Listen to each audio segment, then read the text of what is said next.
ele tem uma característica genética, como ele funciona.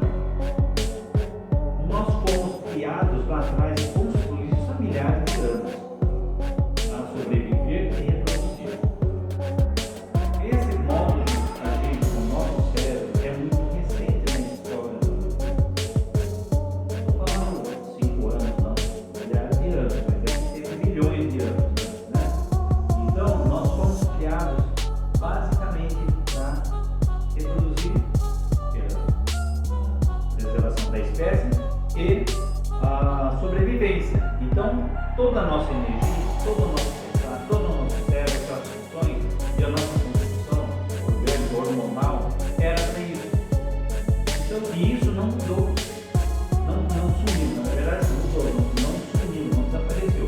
Nós acrescentamos na evolução, ou logo são capazes de aprender, que é a tal da razão, o raciocínio, que fez que a gente tivesse a autoconsciência, perceber a si mesmo, perceber o outro, lembrar do passado, elaborar o passado, projetar o futuro. Isso antigamente não existia no nosso cérebro. O cérebro foi crescendo e criando mais funções. Mas aquelas funções mais instintivas e emocionais, elas não desapareceram. Por isso que muitas coisas a gente responde instintivamente ou emotivamente. Não é? Ok? Então, saber disso e saber trabalhar isso, que é uma coisa muito interessante de estudar, tem inclusive alguns artigos nesses sites, vocês verem, verdade? A gente já me informou isso para vocês, às vezes, que tem artigos que falam disso daí, ok? E na neurociência se fala da questão do sono, e tem muitas e muitas funções. Ele vai falar do sono, mas relacionado à questão da alimentação e a importância disso no processo que acontece no ciclo da vigília do sono, né, do músculo. Mas é que eu quero lembrar que no sono é que a gente faz a consolidação das memórias, ou seja, tudo que a gente aprende, e o que a gente aprende não é a lição de escola, é qualquer coisa que a gente veja, que a gente fala. Imagine se a criança ela vai aprendendo, ela não está na escola, mas ela está aprendendo o tempo todo, pela observação, pela elaboração, pela comparação, pela imitação. Então, pelo que ela está vendo.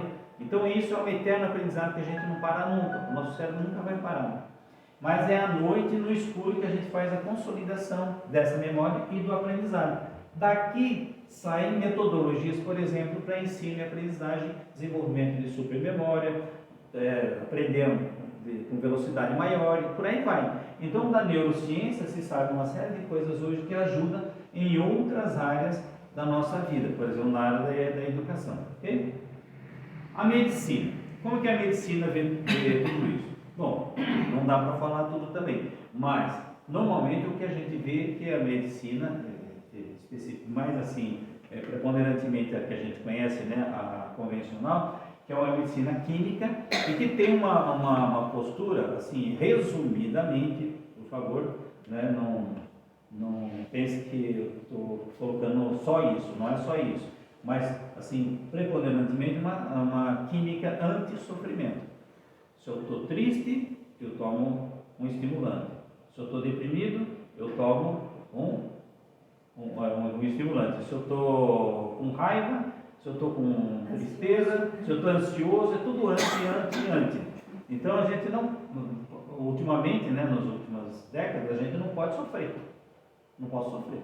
Eu tenho que tomar alguma coisa para tirar esse sofrimento. Eu tomo um remédio de manhã porque acho que de tarde eu vou voltar a ter a dor de cabeça que eu costumo ter.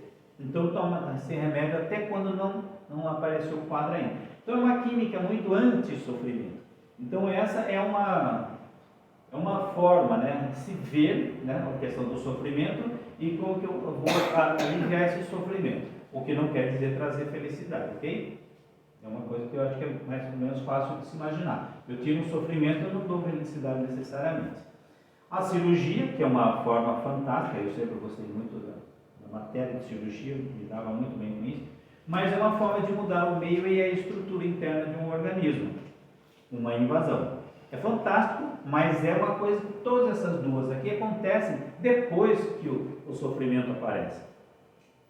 Agora, uma coisa que nós temos por assim, natureza, pela nossa criação, pelo nosso estudo, pela nossa formação, por tudo mais, nós damos um valor muito grande à questão da prevenção. Eu costumo perguntar, o que é mais econômico e inteligente? Cuidar da saúde ou tratar da doença? Cuidar da saúde e tratar da doença custa. Para quem? Para a pessoa? Para a família? Para a empresa que ela trabalha? Para a sociedade? Ou seja, uma pessoa doente, ela custa muito para muitas instâncias de uma sociedade. Enquanto que na saúde ela faz a mesma coisa ao inverso. É bom para ela, é bom para a família, é bom para a empresa, é bom para a cidade, é bom para o país, é bom para o planeta. Então a prevenção é muito mais interessante. Então, fazer tratamento preventivo, que a gente faz, muita gente fala assim, não tenho nada, vou tratar o quê? Porque tem a ideia que só se trata doença. Mas aqui eu não estou tratando doença, eu estou prevenindo para não precisar ficar doente, né? Então tem a questão do tratamento e o que nós fazemos, que é uma das coisas que eu tenho como hoje, é essa filosofia da educação para a saúde, ensinar as pessoas a não precisarem de nós. Isso desde que nós viemos para esse espaço, há 31 anos que a gente fala isso. Aqui nós vamos montar programas, já tivemos muitos programas integrados, nem sempre deu certo, né, porque depende muito das outras pessoas que trabalharam aqui, mas a ideia é sempre assim, ensinar as pessoas a não precisarem de nós. Por isso que, além de fazer o tratamento em si, eu gosto de sempre estar provocando, né? Algumas pessoas conhecem bem as minhas provocações aí, né? Algumas que eu conheço aí sabem que eu trabalho assim, porque eu acho que isso é tão ou mais útil do que o próprio tratamento. Bem, ciência, saúde e espiritualidade. Isso aqui é um tema muito atual, como tema, assim. Isso sempre aconteceu. A espiritualidade sempre esteve presente, a religiosidade sempre esteve presente. Espiritualidade e religiosidade não são necessariamente sinônimos. Você pode ser espiritualizado sem seguir uma religião ou uma denominação religiosa, ok? Tem gente muito espiritualizada, muito espiritualista, não espírita, mas espiritualista, sem frequentar a igreja, sem livros sagrados, nada. É maneira de ver a vida, o mundo e a humanidade. Vários ramos ou especialidade de medicina atual reconhecem essa relação hoje. Então, se vocês procurarem na internet, vocês vão achar bastante material. E tem um professor, que eu agora não vou recordar o nome, que ele é um cardiologista, e ele fala muito de como ele começou a tratar dos pacientes cardiopatas, de uns anos para cá, levando em conta a questão da espiritualidade da pessoa.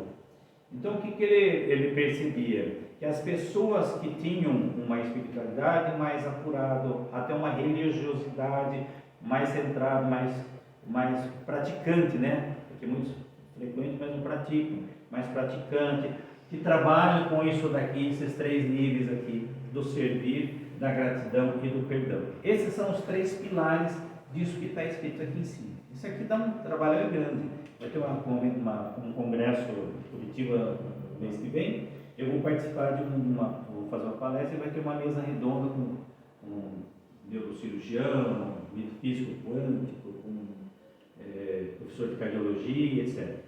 E a gente vai falar desse tema aí, cada um com um enfoque. Tá? Mas aqui, o que se percebe para quem está estudando isso hoje? Que as pessoas que servem, o que quer dizer servir? Não é ser servil, obedecer. Não, servir é cuidar do outro de uma maneira que seja benéfica. Não é cuidar, carregar só. Não, é cuidar para que a vida seja fácil para os outros, que os outros tenham alegria, levar a alegria para os outros. É uma forma de servir, não é só o conceito da caridade. Transcende muito essas outras práticas que a gente já conhece, que não são desvalorizadas nem desvalorizáveis. Só estou dizendo que tem muito mais do que isso. A gratidão, que eu já citei um pouco antes, e a questão do perdão também. As pessoas que vivem nesse pé aqui, elas se recuperam de doenças graves muito mais facilmente do que aquelas que não sentem gratidão, não perdoam e não querem servir ninguém. Ok? A filosofia, como que a filosofia vê? Bom, essa aqui vocês vão receber de uma forma um pouquinho melhor, que são umas reflexões. Como eu vejo o mundo? Muita gente fala, mas para que serve a filosofia? Um dos meus filhos, 5 filhos que nós temos, não, um dos meus filhos falou assim, pai, ele me lembra até uma madrugada, a gente estava lá conversando, ele falou assim, mas para que serve a filosofia?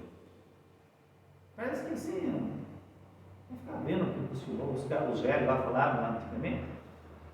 Aí eu comecei a explicar, ele falou, pai, em 10 minutos eu mudou a minha ideia. E a filosofia tem a ver com aquilo que a criança já faz. Por que que eu existo? De onde eu vim? Para onde eu vou? Os filósofos lá de trás começaram com essas perguntas sobre o cosmos, sobre a natureza, sobre o homem, sobre a terra, sobre as plantas. Por que que existe isso? E o que que eu faço nisso? Qual é o meu papel? Então, como eu vejo a mim mesmo? Como eu vejo os outros? Então, quando eu olho, quando eu me relaciono, quando encontro com outras pessoas, como que eu as vejo? Com respeito? Com preconceito? É meu inimigo? É meu parceiro? Como é que eu vejo o outro? Aí você vai ver quantos outros existem na sua vida, né? Aí tem o pai, a mãe, o filho, o irmão, a esposa, o marido, etc. Então, como eu vejo os outros, qual é a minha relação com os outros? Então, a filosofia de vida, que de uns anos atrás, que era só competição, numa palestra assim, se falaria, cuidado com quem olha para o seu lado direito, olha para o seu lado esquerdo. Principalmente quando era palestra corporativa. Os gurus, né, desse mundo da autoajuda falavam assim, olha para a direita, olha para a esquerda, ele pode ser o cara que está querendo o seu cargo. Era bem assim nas empresas. Isso criou milhões de problemas, principalmente de saúde e queda de produtividade das empresas, porque o clima ficava extremamente estressado. Ok? Então, a ideia é da colaboração versus a competição, que é o solidário versus o individual.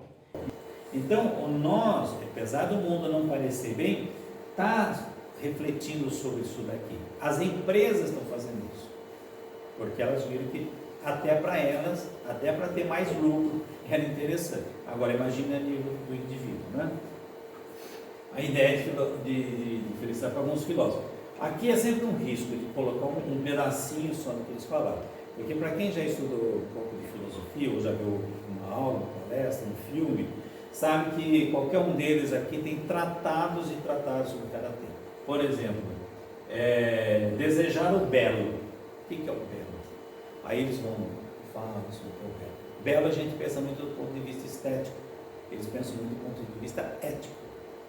O belo é o que é ético e não o que é estético. Então cada um deles aqui pode pensar assim, que tem muita coisa que eles falaram e que escreveram a respeito, que interpretaram, né? Por aí vai. Aristóteles então falava que era o equilíbrio, olha, felicidade, equilíbrio e harmonia praticando o bem. O que é o bem? Aí então ele vem desenvolver que é harmonia, o que é o bem. Epicuro, né? Que é do epicurismo que surge muitas coisas que estão falando hoje, do estoicismo também. Satisfação dos desejos. A gente logo pensa nos nossos desejos, mas não são os nossos desejos. É o que a gente quer dar. Tem o que a gente quer na vida e o que a gente quer da vida.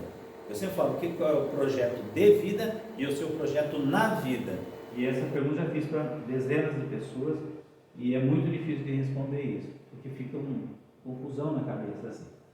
Isso a gente trabalha para ajudar a iluminar um pouco, né? Não eu ensinar como que é, mas a pessoa refletir e chegar a conclusões interessantes para ela. Então, os desejos, né, que a pessoa tem na vida, por exemplo, tem o desejo de expressar minha virtude. Para expressar minha virtude, eu preciso saber quais são. Para saber quais são, tem que desenvolver um processo de autoconhecimento. Então, toda a filosofia, basicamente, ela vai centrar numa coisa chamada autoconhecimento. Se eu não conheço a mim mesmo, quem é que vai dominar a mim?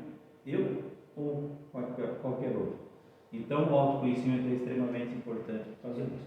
Então, os desejos vão sendo discutidos nessa linha assim, ok?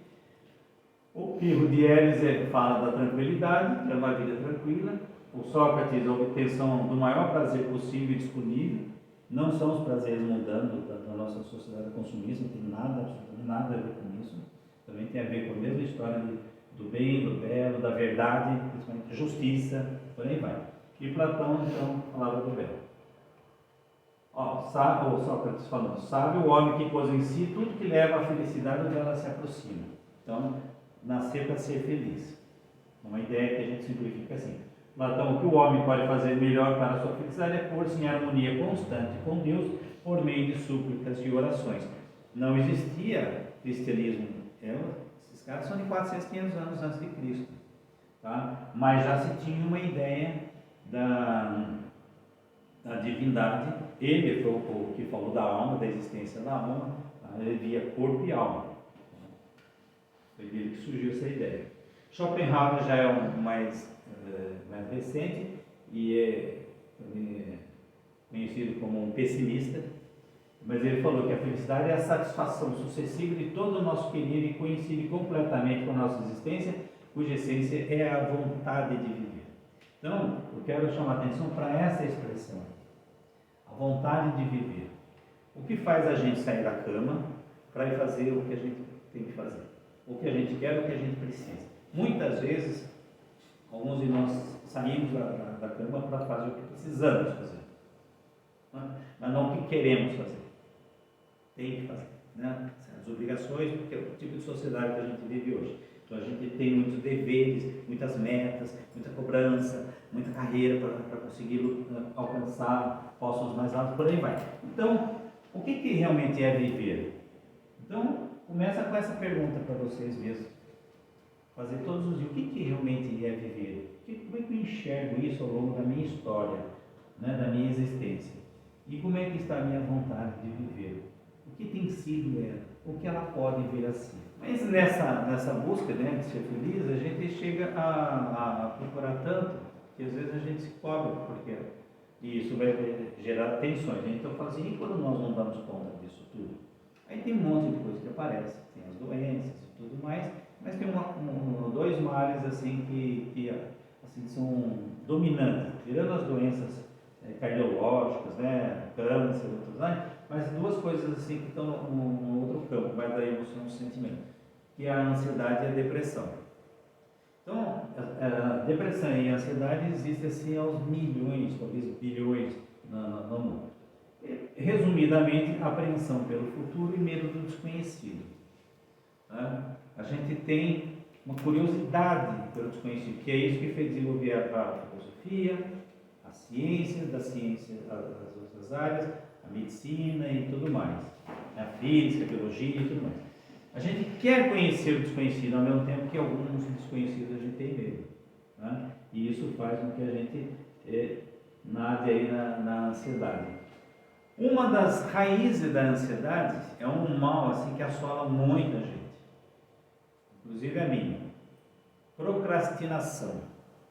Eu gosto tanto de tantas coisas que eu deixo algumas coisas para depois. Isso é uma procrastinação, deixar as coisas para depois, fazer as coisas de última hora. Alguns fazem por falta de vontade, falta de foco, falta de concentração, porque não vê opção, porque não sente prazer naquilo. Então, existem várias formas, né, de se praticar essa procrastinação. A minha procrastinação particular é porque eu gosto muito de muita coisa, eu quero fazer tudo agora, sim, quero fazer mais, quando vejo aquilo que alguém está esperando um dever lá, aí fala, Carlos, quando é que você vai entregar? Não é? Então eu me confesso como um procrastinador, mas não porque eu não tenho vontade, porque eu tenho medo, é o contrário. Mas existem, não é só esses dois extremos, né? Existem várias formas assim. Ok? Bom, delonga para tomar a decisão, com medo de errar, medo de ser criticado, medo da opinião alheia, por aí vai. E porque também, aquilo que eu falei antes, o cérebro foi feito para sobrevivência e reprodução. Então ele precisava economizar energia. E no universo existe uma lei da conservação da energia e a lei do mínimo esforço. A lei do mínimo esforço não é do cara preguiçoso, não. É uma lei universal. O universo quer fazer o mínimo esforço. É só ver, a água nunca vai subir, ela vai descer o rio. Se você soltar uma pedra aqui, ela vai procurar o caminho mais fácil para ela descer. Isso é uma lei física até. Tá? Não é só... E o cérebro não vai sair da inércia. Então, mudar um padrão mental, tem uma pergunta que se faz: o que é mais difícil de mudar, uma crença ou um comportamento? Isso também vocês ficam que pensar em casa. Tem várias coisas, várias lições de casa e lições da semana que eu dou, né? Essa lição da semana. Tá? Então pense sobre isso daí. Aí eu chamei de cesta básica da qualidade de vida. Tem alguns itens que são fundamentais para manter a qualidade de vida. E a gente vai ver que na medicina oriental, isso está presente assim desde milhares de anos atrás, que era relaxamento ou meditação, né? Eles fazem meditação, que comporta o relaxamento, e aqui a gente chama de relaxamento, usa outras expressões mais ocidentais, como mindfulness, né? Mas que vem de lá de trás, essa coisa de milhares de anos. Então, o relaxamento, a respiração, a qualidade da respiração. Todos nós sabemos que respiramos acordados, dormindo, desmaiados, em coma. Então, muita gente me diz, mas para que eu preciso pensar na respiração se eu não preciso pensar para respirar? Eu posso só andar, né? Mas eu posso virar um bailarino, um ginasta olímpico, eu posso qualificar uma habilidade, uma qualidade, uma coisa que me é natural. Então, essa ideia da qualificação, eu uso disso para um bem-estar. Por exemplo, se o meu coração dispara, eu não vou falar para o coração ficar mais calmo. Se eu não tiver um remédio, eu trabalho com a respiração. Através do ritmo respiratório, eu acalmo o coração. Então, tem muito benefício. Um cantor, um músico, um atleta, todos precisam ter uma qualificação, mais ainda da sua respiração, ok? Dormir melhor, como eu já disse, né? Acontecem muitos processos. Já sabíamos, né, que tinha, por exemplo, isso não se come à noite, isso não se faz de noite, não vai à noite com luz acesa, que acontecia o quê? Produção de hormônios no escuro, e se acender a luz, não produz. Simples assim. Então, tem muitas coisas sobre o sono que a gente precisa aprender e utilizar. Tá? Okay? Tem crianças, essa semana tem um menino de 9 anos que a mãe acorda o menino às 3 horas da manhã para ele ter sono de tarde, para ele dormir, depois que ele volta da escola para ele descansar. E como assim? Quem me contou foi o menino. Então, como a mãe não estava aqui, eu falei, eu preciso ter uma conversa séria com ela. E alimentação e atividade física. Antigamente nós tínhamos necessariamente atividade física, porque nossos deslocamentos, para começar, eram andando ou correndo. Nosso trabalho era braçal. Com a vinda da Revolução Industrial e daí para frente, todos os avanços, né, da tecnologia, a gente reduziu demais os nossos movimentos. Isso levou a hoje encher de academia, porque sem isso a gente sabe que não vai ter uma boa vida, ok? Receita da felicidade, é o que eu falei para vocês que eu vou enviar, né? É bonitinho uma receita, tem os ingredientes, o modo de preparo, e quantas porções dá, isso é muito legal. Nós vamos fazer isso, eu vou sugerir que vocês façam disso muitas porções e se boa vontade. Uma verdade, né, que é bom a gente pensar. Hoje mesmo eu escutei alguém falar assim: eduque seus filhos não para terem sucesso, mas para serem felizes. Aí o que quer dizer isso, né? A felicidade é um estado permanente? Não. Porque a vida não pode ser felicidade o tempo todo. Eu vou perder um parente, eu vou perder um amigo, eu vou perder um emprego, eu vou perder dinheiro, eu vou perder um bem material, eu vou perder, vai acontecer. Eu vou ter que renunciar, toda escolha que eu faço é renúncia de outras opções que eu tinha. Então nós não temos como ser felizes constantemente, perenemente, mas ela pode ser muito presente na vida de cada um, desde que a gente comece a trabalhar algumas questões importantes, certo? Então, por enquanto, era isso aí que eu tinha para apresentar para vocês. Agora a doutora Lucili vai falar a parte dela e depois eu vou fazer uma finalização, ok?